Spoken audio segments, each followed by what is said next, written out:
Welcome back for today's installment of Cardano Insights, where we track the important developments at the very pulse of Cardano and its ecosystem. So let's get straight into it. First up today, and we turn to World Mobile as the rollout of their roadmap 2.0 intensifies and great progress continues to be made on several fronts. We begin with the news that the World Mobile team completed a successful low Earth orbit satellite backhaul test in Wales, where an isolated caravan site was connected through World Mobile infrastructure that taps into low Earth orbit satellites and was able to achieve impressive broadband speeds, latency, and a stable connection with download speeds of up to 400 megabytes per second. The test proved that low Earth orbit satellites, which include Starlink, OneWeb, Telesat and Amazon's Project Kuiper, are capable of providing connectivity as part of World Mobile's hybrid network, making the World Mobile offering highly flexible and enables the availability of World Mobile services in all regions across the globe. While we commonly associate World Mobile's solution to connectivity with airnodes, earth nodes and aerostats, in order to tackle the problem that is connecting the unconnected, World Mobile's hybrid network is designed to incorporate a whole range of different types of infrastructure and backhaul solutions in order to deliver the most competitive, agile and far-reaching service. One of the biggest advantages of low Earth orbit satellites is their ability to provide global coverage. Because they orbit the Earth quickly, they can provide near constant coverage to any point on the planet. The satellite's ability to deliver internet coverage in the most remote areas means that from a backhaul perspective, they will provide significant support to World Mobile's wider mission. The success of this latest test provides a great insight to how this aspect of World Mobile's hybrid network is developing, and of course how it will aid their efforts in delivering connectivity in the developing world.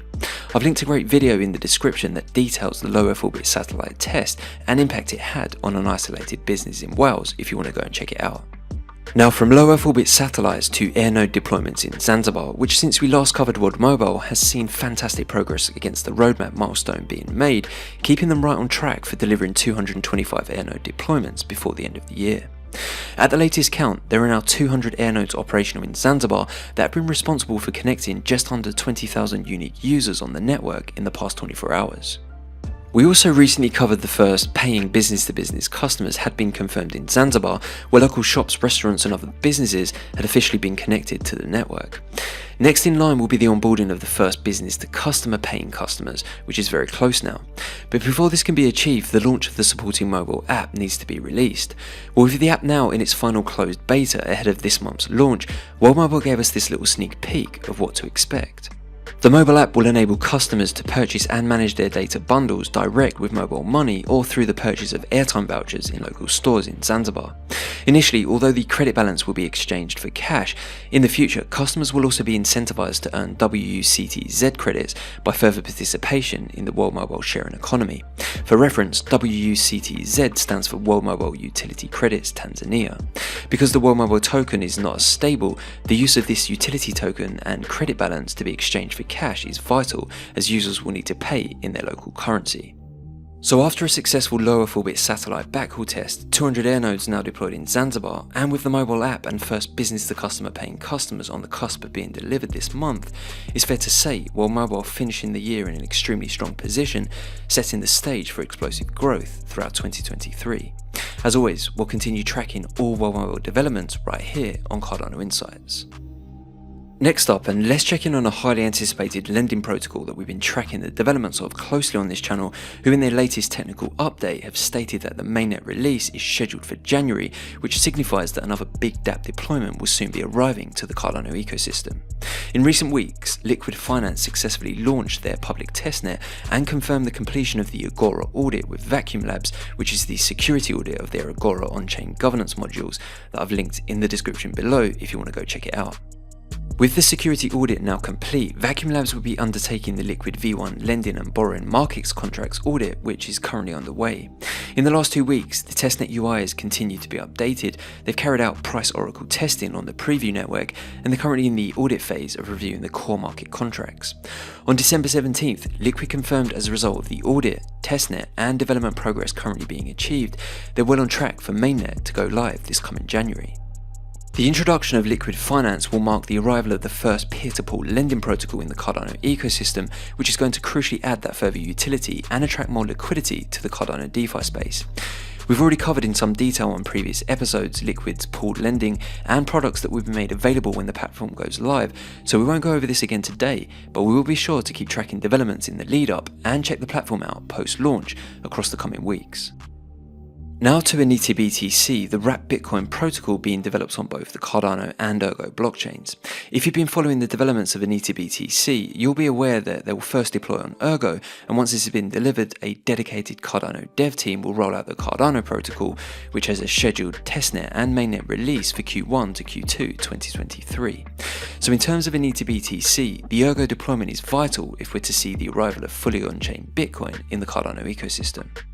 The good news is, Ergo development seems to be moving along nicely. Last Friday, the team at anetaBTC announced that the private testnet on Ergo will be launching this coming Wednesday, a major milestone in the journey toward a mainnet release, so with that in mind, we'll continue to keep a close eye on the progress here. On the Cardano side, last week they announced a new partnership with AADA Handle. This integration will ensure support for AADA Handle addresses at the launch of the Cardano wrapping protocol. The anetaBTC protocol, if successful, could well prove to be a major liquidity bridge to the Cardano blockchain, enabling users to unlock the value of their Bitcoin and utilize this throughout the Cardano ecosystem.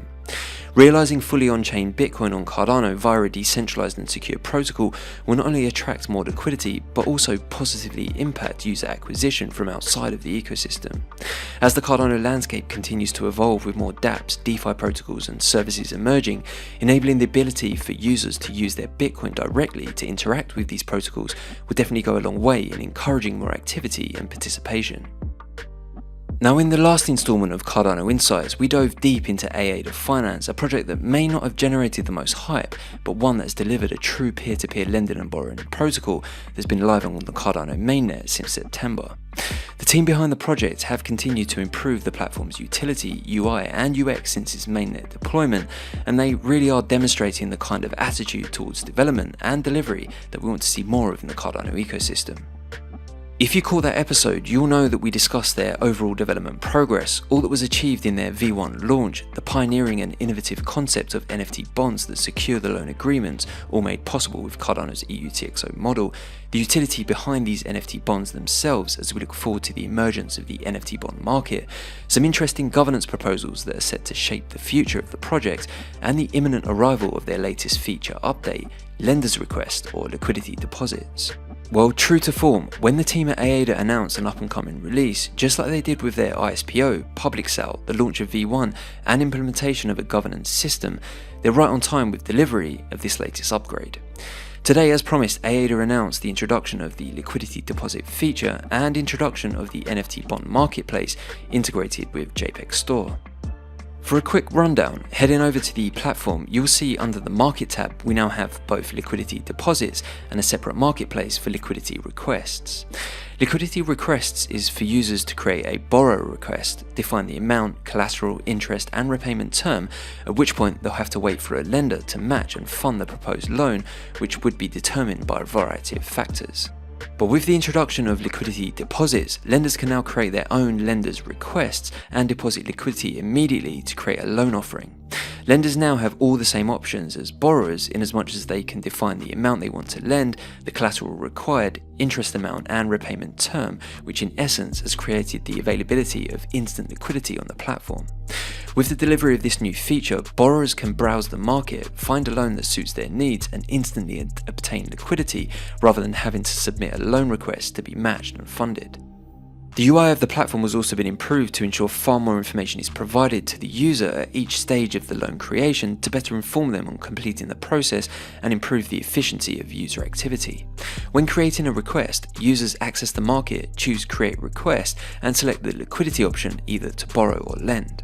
In this instance, I've chosen to create a liquidity deposit or lender request.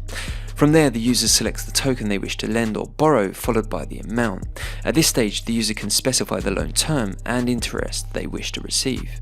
Finally, the collateral token is selected. This is the safeguard in the event the user fails to repay the loan.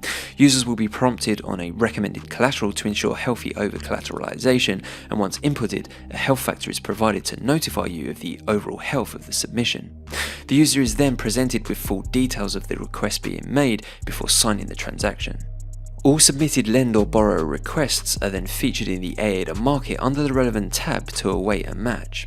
The introduction of liquidity deposits has already seen lots of activity since going live this morning, and as mentioned in previous coverage, I think this feature is going to go a long way in growing the platform's use case now that both lenders and borrowers have the ability to interact with the protocol in this way.